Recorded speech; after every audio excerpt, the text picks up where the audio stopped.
wants a podcast.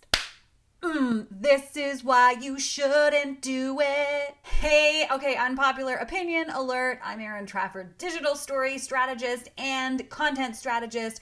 I also have been podcasting since, not a word of a lie, 2006. Former radio broadcaster, former television journalist. I know a thing or two about telling stories on a microphone.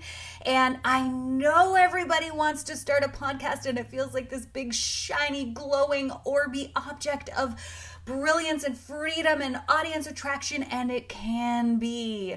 But here are some things you may not be considering that you should consider before you jump into bed with your podcast strategy. First thing, don't hate me, but I'm going to tell you, you need to do a little bit of inner work before you jump into a relationship with a microphone. Listen, I love my husband, I love my children, I love my family, but for a good 17 years of my life, my closest relationship was with my microphone. So I feel like I can actually give you a little bit of pre-therapy before you get into something that you just can't control, don't understand, and may not have the emotional readiness to actually follow through with. So the first prep I want you to do is to ask yourself really honestly, why am I doing this? What am I doing? Why am I spending time on my microphone with my voice, sharing this with my audience? Is it because some guru said, oh, just start a podcast? This is way easier. You just turn on your mic and talk. It's so much easier than having to type or do anything on your phone or to go into Canva.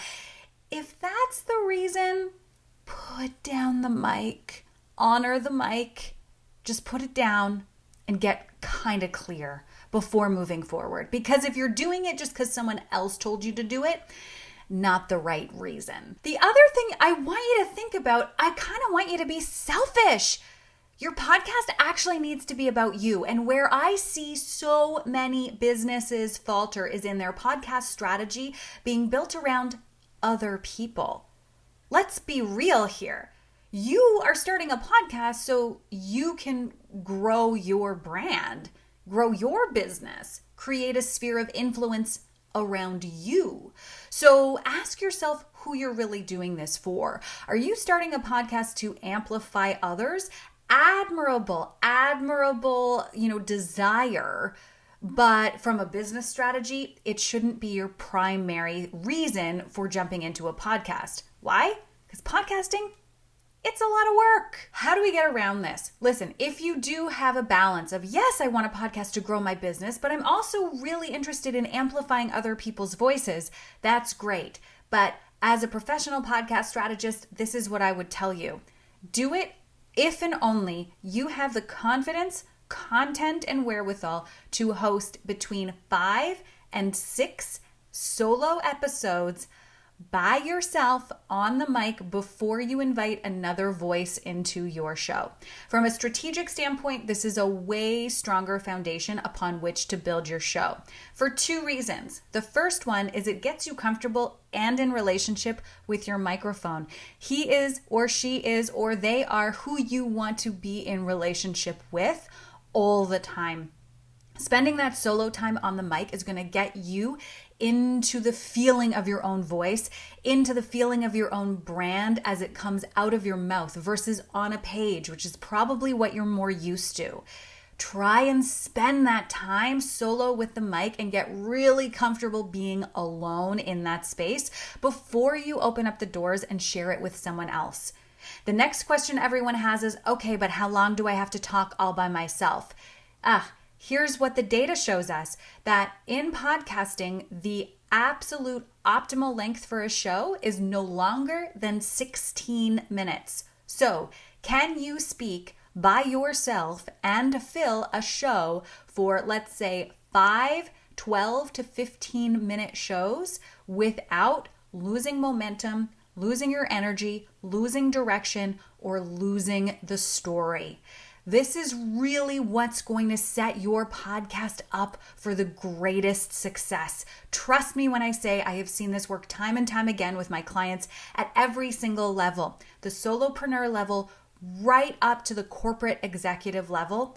This is how real talk shows are built and real podcast strategies develop. The next thing is a really technical one. So many people jump into podcasts and don't really realize how much extra work there is. It is not as simple as just flicking on a mic and sending it to a podcast service. You have to ask yourself, are you going to edit this audio yourself? How precise are you going to be? What type of show is this going to be? Primarily interview? Primarily solo? Are you going to have more than one guest? Are you going to be pitching for those guests to come to you? Do you want to be on their show? There's a lot of dynamics here at play. Now, I run a podcast production company where we have various forms of podcasts that we produce, and we're constantly working on what those production timelines look like, how much energy each type of show requires. A solo show, not as much energy as an interview show.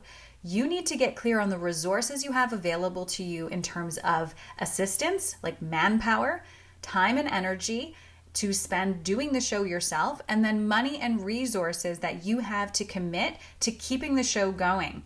Here's another stat I'm going to throw at you. Did you know that the highest volume of podcasts out there, upwards of 80% of podcasts, never make it past episode 6? Why do you think that is?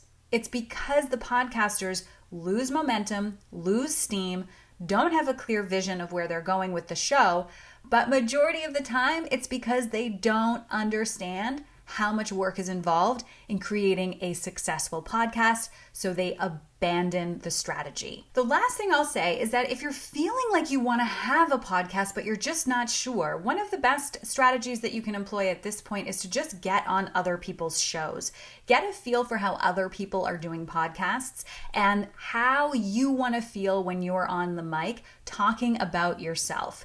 Really, podcasting is one of the best strategies to grow your business. I have had 2 times in my business career where I had more business than I could handle, and both of those times were when I was actively podcasting. It is a juggernaut for bringing warm, organic leads into your business. But if you're not in a position to commit and do it properly, then the next best thing is to get on other people's shows. So I know that this is a lot to think about, and it's probably a way of thinking about podcasting that you haven't yet heard, but my hope is that I sort of sparked some ideas in you for ways you need to be thinking strategically about how you can package your story and commit to your story in this format so that it continues to serve you in the long run and doesn't become a burden. All right, thanks so much for watching. If you enjoyed this video, please like, comment, and I'd love to hear from you about what your biggest takeaways were, or maybe what your sticking points are with your story and with your strategy. And there are links where we usually put links, so if you want to download any of my freebies, my 77 story prompts are always up for grabs for you, and you can visit my website, erintrafford.com, and there's tons more free resources there. Thanks so much for watching. We'll see you next time.